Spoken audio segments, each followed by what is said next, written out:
ओम शांति। हमारे चैनल में आप सभी का स्वागत है। आज की कहानी प्रेरणा स्पर्श है। कहानी का शीर्षक है बंदे शुभ कर्मों से प्रीत कर ले। आइए सुनते हैं कहानी। एक गांव था। वह ऐसी जगह बसा था जहां आने जाने के लिए एकमात्र साधन नाव थी, क्योंकि बीच में नदी पड़ती थी और कोई रास्ता भी नहीं था।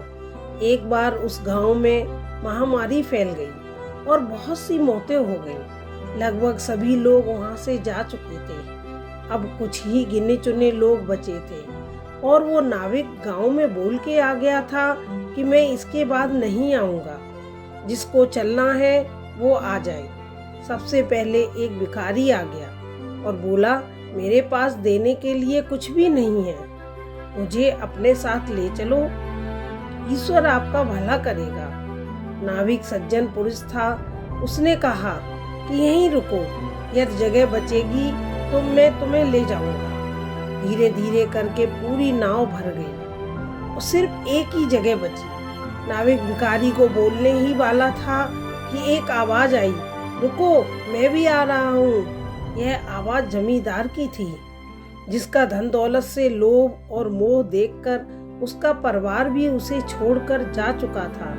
अब सवाल यह था कि किसे लिया जाए। जमींदार ने नाविक से कहा, मेरे पास सोना चांदी है, मैं तुम्हें दे दूंगा। और भिखारी ने हाथ जोड़कर कहा कि भगवान के लिए मुझे ले चलो।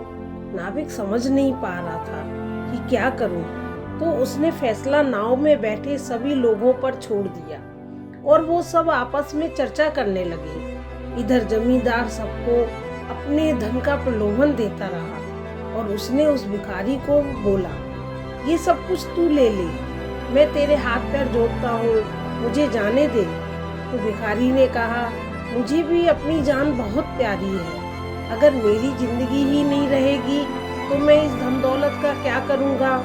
जीवन है तो जहान है। तो सभी ने मिलकर ये फैसला किया कि ये जमींदार ने आज तक हमसे लूटा ही है, ब्याज पर ब्याज लगाकर हमारी जमीन अपने नाम कर ली और माना कि ये भिखारी हमसे हमेशा मांगता रहा, पर उसके बदले में इसने हमें खूब दुआएं दी और इस तरह भिखारी को साथ में ले लिया गया।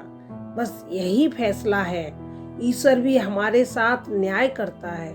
जब अंत समय आता है, वो कर्मों का लेखा जोखा हमारे सामने रख देता है और फैसले उसी हिसाब से होते हैं। फिर रोना गिड़गिड़ाना काम नहीं आता, शुभ कर्म ही साथ होते हैं। इसलिए अभी भी वक्त है हमारे पास संभलने का और शुभ कर्म करने का।